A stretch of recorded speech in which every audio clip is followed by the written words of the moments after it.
was an article in the New York Times newspaper a couple years ago told how the executives at the Houston airport, which is one of the busiest airports in the world and certainly in the country, how they were trying to deal with some customer complaints.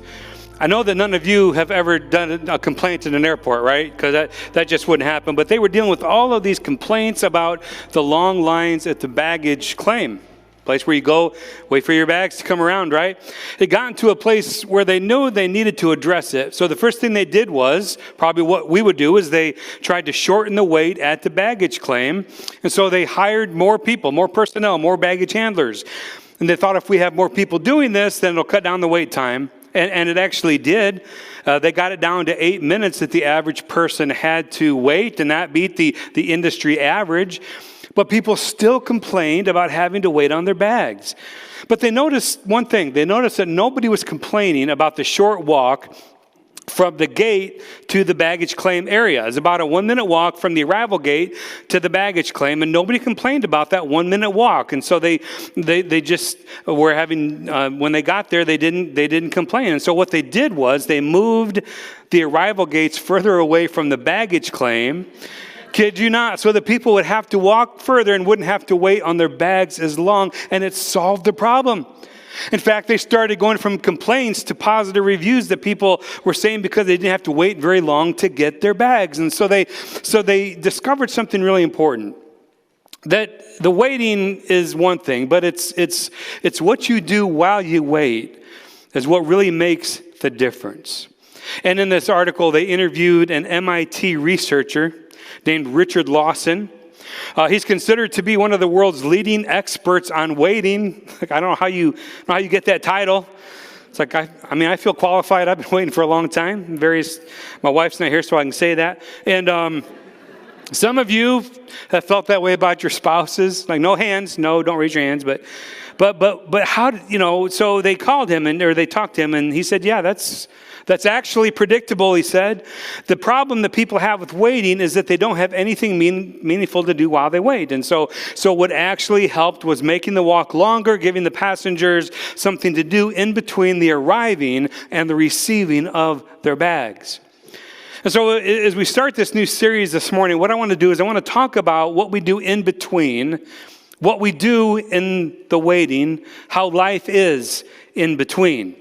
I'm talking about, obviously, in between the first coming of Christ, which we have been singing about, as well as his second coming, when he comes again.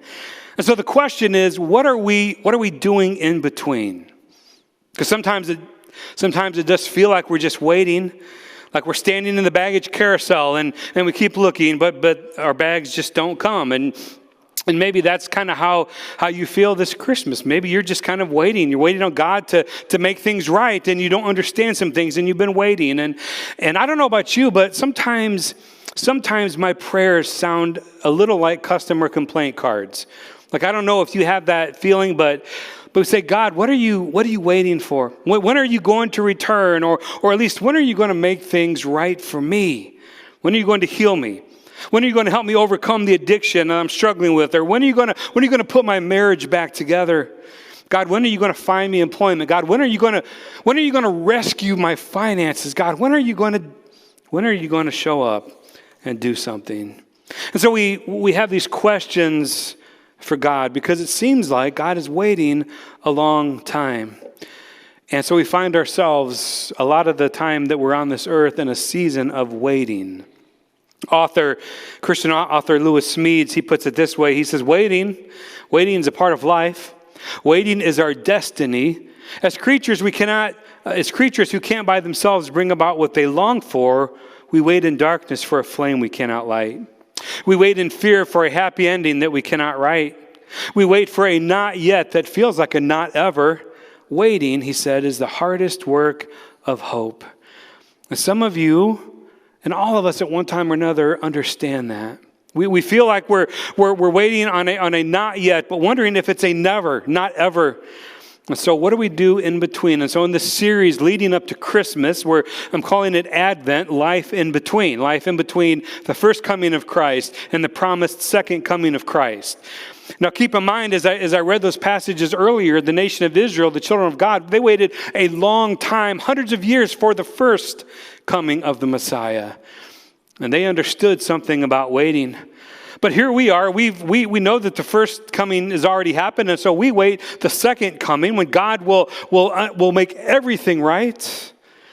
And we're living life in between, and that's kind of hard.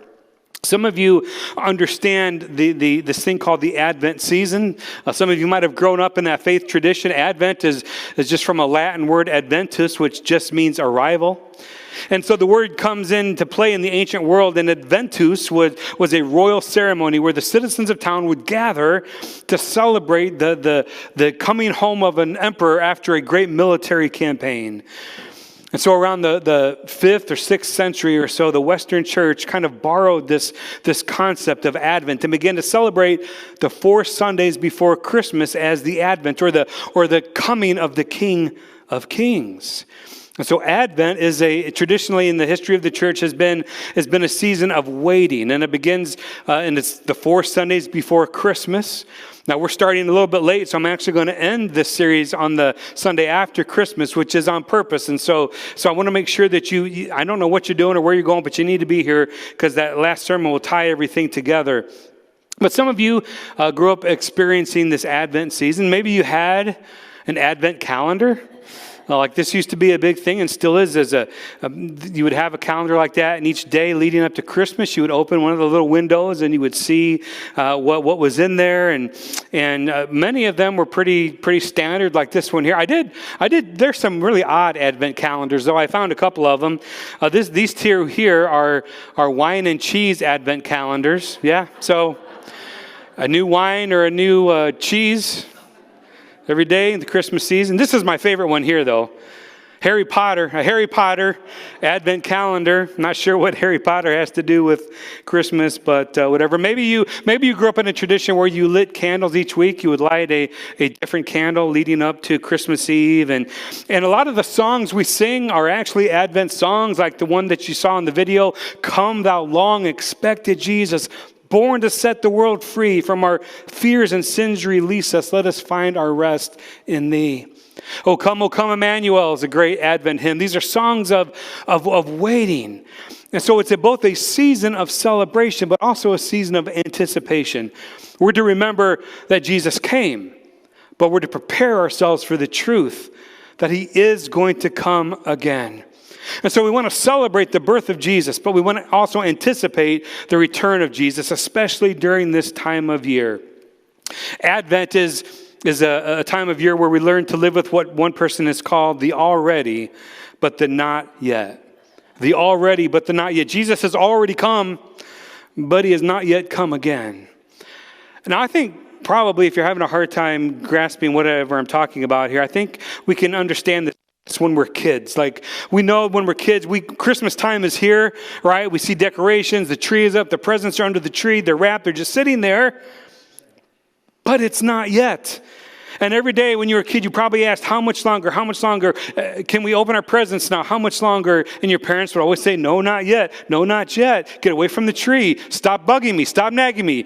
And they just would not give up. And that's the season that we find ourselves in. God has already given us the greatest gift, Jesus. But it's not fully realized until Jesus comes again.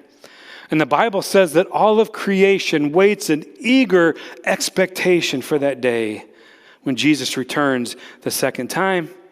And so we can get a taste of it in this world, but we can't fully realize it until he comes again. And so it's already been given, but hasn't been fully realized, hasn't been completely experienced and received. And there's a lot of this in the Bible. I don't know if you've noticed this or not, but in the Bible, there's a lot of waiting that goes on. Like they've asked for God to do something, or God has told them that he would do something, or made some promise to them, and then they have to wait a long time, often it seems. And this is just kind of a part of being people of God, that God sometimes wants us to wait. And so we want to prepare ourselves to live in between. We're going to get us started in the series. We're going to look at Matthew chapter 1. In the New Testament, Matthew is the very first book in the New Testament. There are four versions or four biographies of Jesus that we have: Matthew, Mark, Luke, and John. Those are called the Gospels. And we're going to look at the very first one of those, Matthew, in chapter 1. And we're going to look at how Joseph receives this news that Mary is expecting. I think we talk a lot about Mary usually at Christmas time, but I think sometimes Joseph gets short shrift. And because Joseph is in this season of waiting, I think we want to see how he handles it and how God helps him to deal with this life in between. Because frankly, for Joseph, it all seems a little bit out of control. It's much different than Joseph thought his life would go. And so he's waiting. He's waiting to see, okay, God, how is this going to happen, God? What are you going to do? And so in Matthew chapter 1, verse 18, it says, this is how the birth of Jesus, the Messiah, came about. His mother Mary was pledged to be married to Joseph, but before they came together, before they consummated their marriage, she was found to be with child through the Holy Spirit. But because Joseph was her husband, he was a righteous man, and didn't want to expose her to public disgrace, and so he had in mind to divorce her quietly.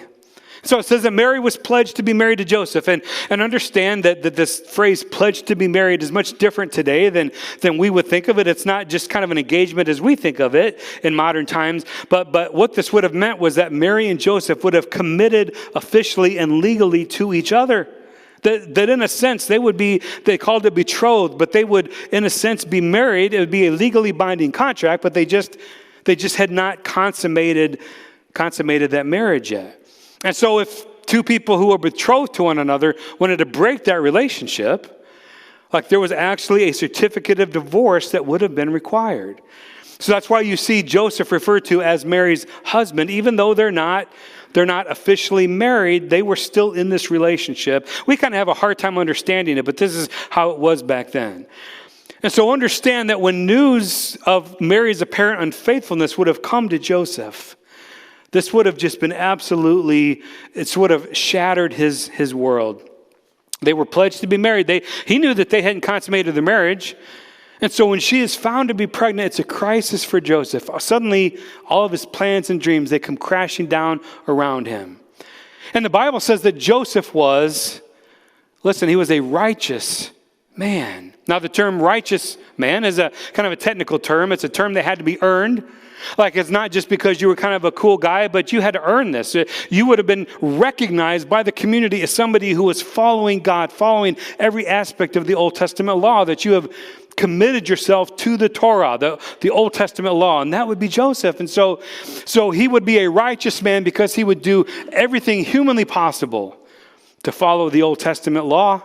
So he would have honored the Sabbath. He would not have eaten unclean food.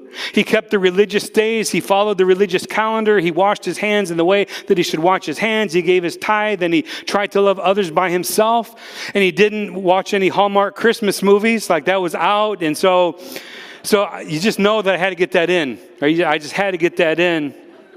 Some of you know that I love Hallmark Christmas. Actually, I actually saw one yesterday.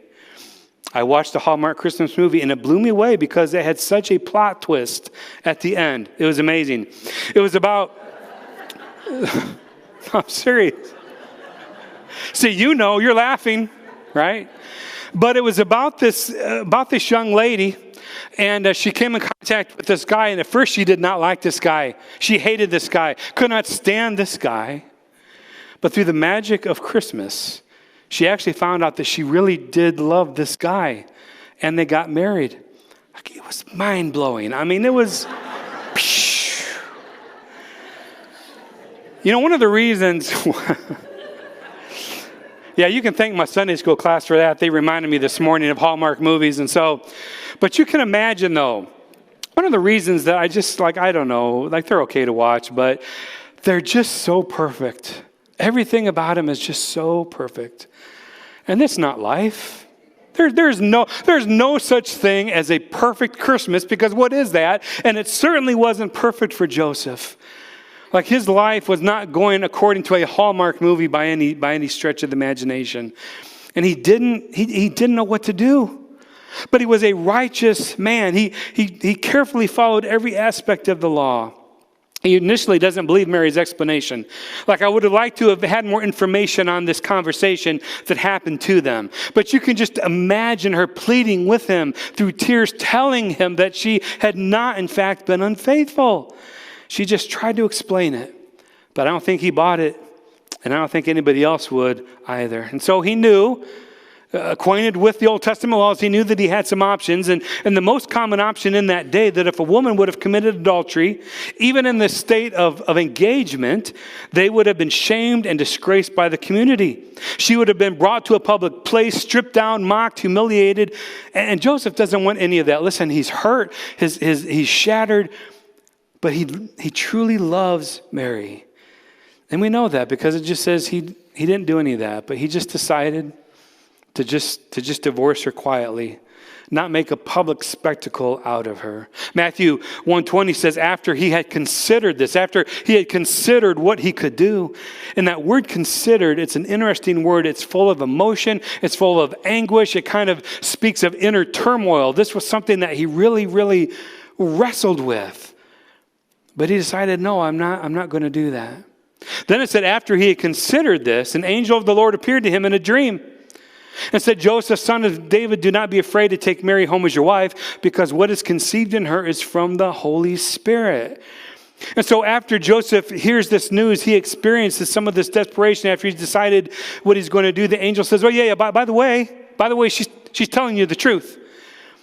And I can imagine Joseph would have been thinking, it would have been good to know, like sooner. Like if I'd have been in on this plan from the beginning, it would have been a lot better. But he had in mind to divorce her quietly. That's how he was going to solve this. He's going to try to start over, try to pick the pieces up of his life and figure out what to do. And some of you know what that's like. Some of you have been there. Maybe some of you are in there, and things just haven't worked out, a relationship, a marriage, whatever it might be. And you know how destructive it is. But the angel said, no, that's not the plan. You're not going to divorce her. And she'll give birth to a son, and you're to give him the name Jesus, because he will save people from their sins. And then it says all this took place again to fulfill what the Lord had said through the prophet hundreds of years before. What God said through the prophet, that the virgin will be with child and will give birth to a son, and they will call him Emmanuel, which means God with us. It says when Joseph woke up, he did what the angel of the Lord commanded him, and he took Mary home as his wife. Got married to her, had a wedding. It probably wouldn't have been much of a wedding, though. His friends probably wouldn't have attended. His family probably shunned him. Joseph, this boy who'd grown up the good kid, the faithful kid, the devout kid, his reputation would never be the same. In fact, later in life, we have a kind of a telling episode from the life of Jesus as he's referred to as Mary's son. Isn't this Mary's son? Now that didn't happen. Usually a person was referred to by their father. Should have said, well, isn't this Joseph's son? But no, isn't this Mary's son? And so the father's name is never mentioned, and that's not how Jesus was known, and not so subtle indication that this was never forgotten in Joseph's life. And Joseph is no doubt stressed by the events of that first Christmas. Now, we don't know a lot about Joseph. Like, I wish we did. I think he was an amazing person. But we just don't have a lot of information about him. We kind of gathered through various things, and we know that he was a carpenter. And because he was a carpenter, we can probably surmise a few other things about him. That probably tells us that Joseph liked details, right? It probably tells us he liked blueprints, he liked plans, measure twice, cut once, and everything had to line up and fit together, and everything had to be finished just right. This was probably pretty tied to his personality. And so now he's in a position that there's just a lot he doesn't know. And he has to wait. He's got to wait. God has told him something, and now he's got to wait to see how is this all going to unfold.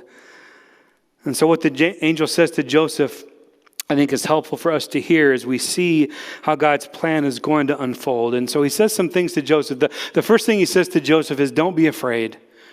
Don't be afraid. Don't know about you. You guys are all probably a lot braver than I am, but I don't like things that are not settled. I get a little fearful and anxious, and Joseph would have had plenty of reasons to be afraid of what people would think, afraid of how people would treat Mary. And here he was poor. How was he going to provide for the Son of God to grow up? This crazy King Herod had also issued this decree that all the baby boys about Jesus' age be killed. And now Joseph was going to have to try to protect Jesus, the long-awaited Messiah. He's got a lot of pressure, a lot of responsibility. He's got problems and challenges and relationships because everything has changed and he doesn't know what to do. There was several years ago, something called the stress scale. Maybe you've seen this. It's kind of staple of psychology classes, but the stress scale was developed by two doctors. And what they did was they assigned a point value to different things that happen in life that cause us stress. And so they call these stressors LCUs or life change units. And they said that each life change unit is going to be worth a certain amount of points. And when you hit maybe like 300 was the highest thing, and you hit 300 points on this thing and you were on the verge of a breakdown. It meant that you're going to have significant health problems. And so you add up all the LCUs on the stress scale and you figure out, okay, what kind of condition am I in? And so let me give you just a couple of them. On the stress scale, for example, marital separation is worth 65 points. Adding a new family member worth 39 points on the stress scale. A significant change in financial condition, 38 points. And the worse that change was, the higher the points go. Difficult in-laws, 29 points. Seems kind of low, but we'll go with it. Then listen, there's pregnancy. Man, pregnancy is a wonderful thing. Where would we all be? I had it written here, but I couldn't say it. I was going to say, where would we all be without it, right? Bad preacher jokes, like that's about 100 points right there. But anyway, you add all these things up from Joseph's life, and you find out that he is anywhere between 400 and 450. Anything over 300, you're on the verge of a breakdown. And this is part of the reason why we kind of surmise that Joseph didn't live a very long life. But all of these different stressors in his life, psychologists call this stress contamination. It's just where a lot of things come together, creating this overwhelming sense of anxiety. And some of you understand that, and especially this time of year when things don't seem silent, things don't seem calm, they seem chaotic. And maybe you're experiencing, like Joseph, the stress of responsibilities, the stress of relationships, and maybe like him, you feel there's a lot happening that is out of your control. Some of you here this morning have a significant issue with control. Like me, some of you are control freaks. I see people picking out the side of their eye, looking at different people. But listen, this is no joke. Here's a little equation that I came across years ago that helps explain what brings out fear and anxiety in our lives. And the equation goes like this: when there is heightened vulnerability, and there's a diminished sense of power, it results in fear. A heightened sense of vulnerability and a diminished sense of power, you can't do anything about it, that results in fear. So when I find myself in a place where I'm vulnerable, I can't really do anything about it, I'm helpless, then I start to experience fear and anxiety. Psychologists call it, you catastrophize. You start thinking the worst thing that's going to happen. Like, it may not, but you're pretty sure that it is going to happen. And I think that was true for Joseph. There was just a lot he didn't know. Went against his personality probably. He didn't know what to do. He didn't know how it was going to turn out. And so the angel comes and the angel says, hey, Joseph, don't be afraid. Don't be afraid. I think if the angel can say that to Joseph with everything that he was facing, I think the angel could say that to you right now. Like, whatever it is, don't be afraid. Don't be afraid. And as we live in between the already but the not yet, there's a tendency to live with a lot of fear and anxiety. And it's kind of like we stand at the baggage carousel, we're waiting for our bag to come around, but it just doesn't come around, and we wait and we wait and we wait and we wait and we wait. It's like the little kid that was sitting at the bottom of the escalator, and he was just staring at the handrail. And there was a guy observing him, and finally the guy, because the kid just sat there, the guy went over to the kid and said, "Son, are you okay? Is there something I can do for you? Why are you just standing here staring at the handrail?" The little boy said, "Well, I put my gum on there a little bit ago, and I'm just waiting for it to come back around." And we just wait, and we wait, and we wait. God, why can't you? A little more detail would be good. A little more detail would be good. God says, don't be afraid. Things might not be unfolding according to your plan, but they're unfolding according to my plan. And I know what you don't. I can see what you can see. Now, do not misunderstand me to say that everything bad that happens is a direct part of what God wants to happen. That's not what I'm saying. But what I'm saying is that God has this. God's got your back. Whatever it is that happens, if you would put your faith and your trust in him, he's got this. The second thing the angel tells Joseph is, hey, Joseph, you're going to need to recalculate. You're going to need to change your plans. And the angel says, I want you to take a risk. I want you to do something that you weren't planning on doing. I want you to take Mary home, says the angel. I want you to take her to be your wife. And again, that's not what Joseph had planned on doing. He had already, remember the word, considered it. And he had considered this, and what he was going to do was just to kind of divorce her quietly, help her keep some dignity. But the angel said, no, you're not going to do that. You're going to follow through. You're going to take her home. You're going to marry her because God is up to something here, and it's going to be different. I think one of the ways that we can prepare our hearts for Christmas is to ask God, how do you want me to change my plans in these next few weeks? God, I've got my ideas of what I want to do and what I want the holidays to look like. We've got our traditions that we've always done. But God, what do you want for us to do? What do you want me to change to prepare my heart to risk something and to trust you? What do you want me to sacrifice? Where do you want me to step out of my comfort zone?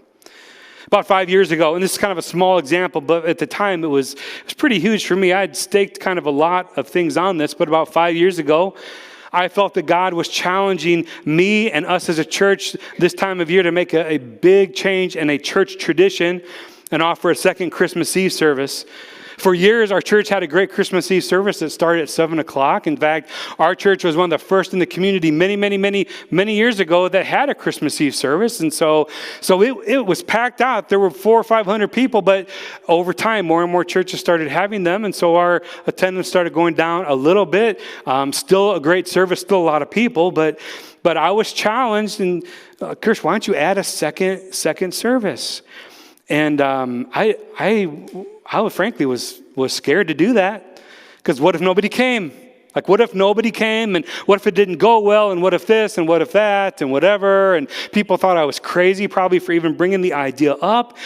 But the 4:30 service has grown, and it's been such a blessing to so many people who can now fit that into their Christmas tradition. And I can tell you right now that if you are not in the habit, if your tradition doesn't include, worshiping Jesus on the night before his birth, you need to do that. So I just want to invite you to our Christmas Eve services at 4:30 and 7. But God was laying on Joseph a major stress thing, and this was going to be a lot for him. And I know, this is what I know about God, that oftentimes, in fact, most of the time when he gives us an opportunity, when he lays a challenge before us, when he convicts us of something, like, he doesn't do that if it's going to be in our comfort zone. I just promise you that.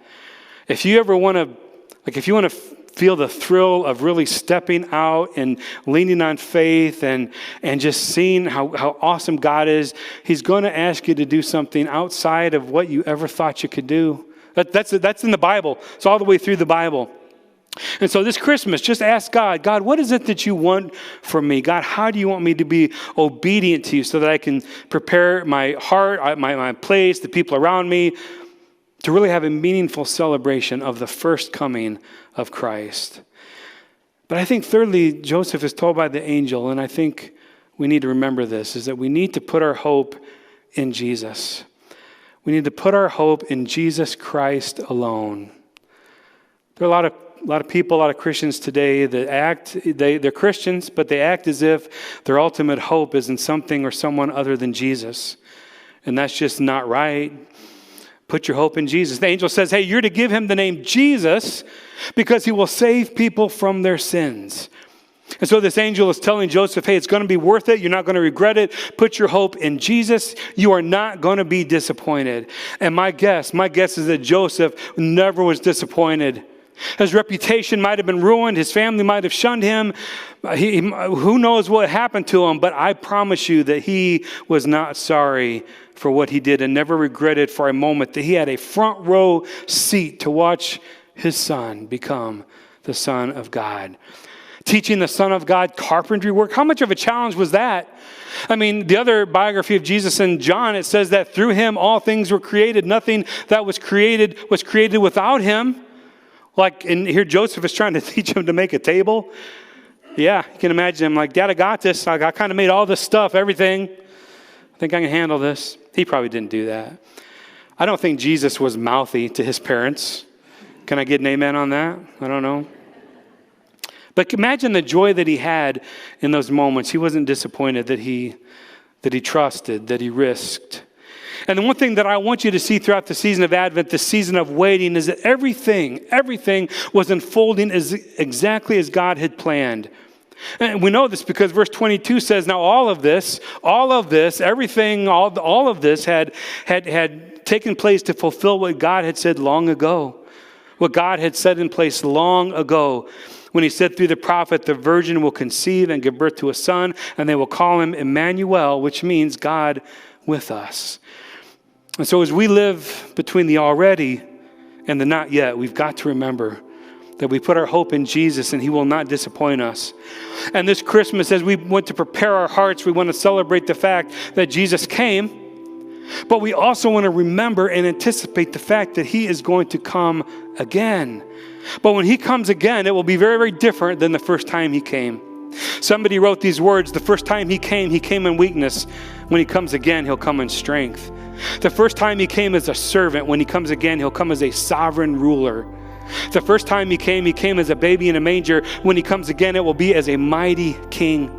The first time he came to die. But when he comes again, the dead will rise back to life.